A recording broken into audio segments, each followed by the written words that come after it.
అల్టిమేట్గా డెమోక్రసీ అనేది ఉంది. వీళ్ళు ఇష్టం వచ్చినట్టుగా, వీళ్ళు బుద్ధి పుట్టినట్టుగా వీళ్ళు ఇష్టం చేయలేరు. అసలు అసెంబ్లీలో నాకు ఎందుకు ప్రతిపక్ష హోదా ఇవ్వడం లేదని హైకోర్టులో కేసు పెండింగ్ ఉంది. ఫస్ట్ దానికి సమాధానం చెప్పండి. ఫస్ట్ దానికి సమాధానం చెప్తే హైకోర్టులో జడ్జిమెంట్ వస్తుంది.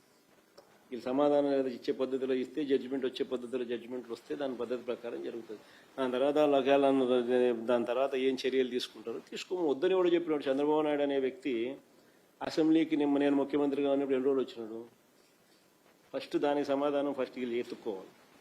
ఏడు చేసి అసెంబ్లీలో ఏమి జరగకపోయినా కానీ జరిగినట్టుగా ఒక డ్రామా క్రియేట్ చేసేసి కళ్ళల్లో నీళ్లు పెట్టుకొని ఏడ్ చేసి జగన్ ఉంటే నేను అసెంబ్లీకి రానని చెప్పేసి అసెంబ్లీ విడిచిపెట్టిపోతుంది. తీరా చూస్తే అసెంబ్లీ రికార్డులు అన్నీ ఎతికినా మా వాళ్ళు ఏదైనా తప్పు ఏదైనా మాట్లాడినారేమో అని చెప్పి కనుక్కుందామని చూస్తే ఒక్కడు కూడా తప్పు మాట్లాడాలి. మాట్లాడని అసలు ఏమీ మాట్లాడాల, జరగని కూడా జరగల. ఒక జరగని ఇన్సిడెంట్ జరిగినట్టుగా ఈయన దాన్ని చెప్పుకొని దాన్ని మళ్ళీ ఏడ్ చేసి దాన్ని యాగి చేసి లాస్ట్కి ఏంటంటే సారాంశం ఏంటంటే అసెంబ్లీకి రావడం అని చెప్పడానికి. మన 6 రోజు నుంచి అసెంబ్లీకి రాలే కదా ఆయన. మరి ఎందుకు రాలే? రాకపోయినట్టు ఏం చేసినారు? ఎవడేం చేయలేడు. డెమోక్రసీలో ప్రజలు అల్టిమేట్గా నిర్ణయాధికారులు. ఎట్టా ఈయన ఒప్పుకున్నా ఒప్పుకోకపోయినా ఇంకోటి జరిగినా 3 ఏళ్లలో ఎట్టా ఎన్నికలు వస్తాయి. ఏం చేసినా కానీ 3 ఏళ్ళే కదా. 3 ఏళ్లలో ప్రజలే మళ్ళా నిర్ణయాధికారం తీసుకుని ప్రజలే నిర్ణయిస్తారు ఎవరు నెక్స్ట్ మళ్ళా ప్రభుత్వం ఎవరు ఫామ్ చేయాలి. శాసనసభ కూడా ఈసారి రావట్లేదు. ఈసారి కూడా మేము అటెండ్ కాము అనేసేటువంటి రావట్లేదంట. వాళ్ళ ఓన్ కాన్స్టిట్యూషన్ ఒకటి ఉండదు, దాని ప్రకారం చేసుకున్నారు. అంటే భారత రాజ్యాంగం నమ్మితే మరి అది కాదు కదా. మేబీ వాళ్ళ సంవిధానం లేదంటే వాళ్ళ రాజ్యాంగం ప్రత్యేకంగా ఇది ఉండుంటుంది, కానీ అవి చెల్లవు కదా.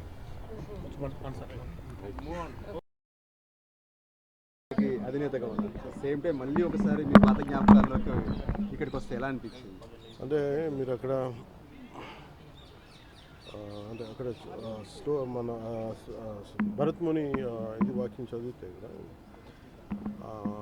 కళారంగం కానీ నాటక రంగం కానీ ఇది కైండ్ ఒక సైకలాజికల్ థెరపీ కూడా ఇస్తుంది. అంటే ఆర్ట్ లేకపోతే సొసైటీ విచ్ఛిన్నం అయిపోతుంది. కళ అనేది చాలా చాలా అవసరం. సో అందుకని art is very essential for the good health of democracy.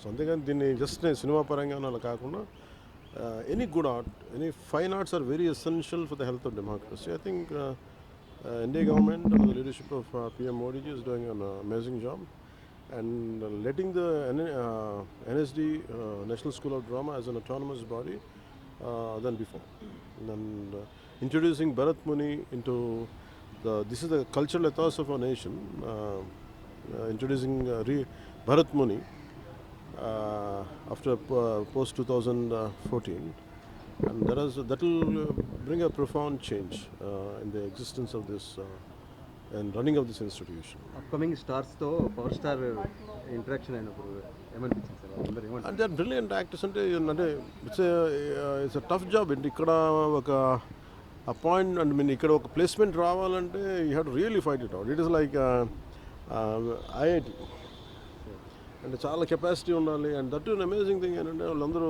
Different parts of the state. అంటే each state has got only 2 or 3 seats, I think 2 seats or 1 seat, something like that. And the entire India is being mini India.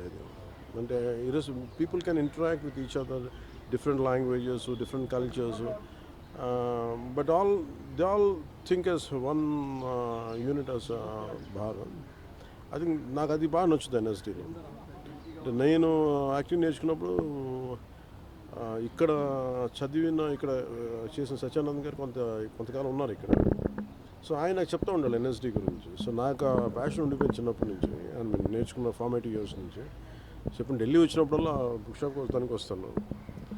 కొంతమంది Hindi writers పుస్తకాలు వాళ్ళ నాటకాలు ఇవన్నీ చదవడం. It's a great experience. ఆంధ్రప్రదేశ్లో ఇట్లాంటి institute కోసం ఏమైనా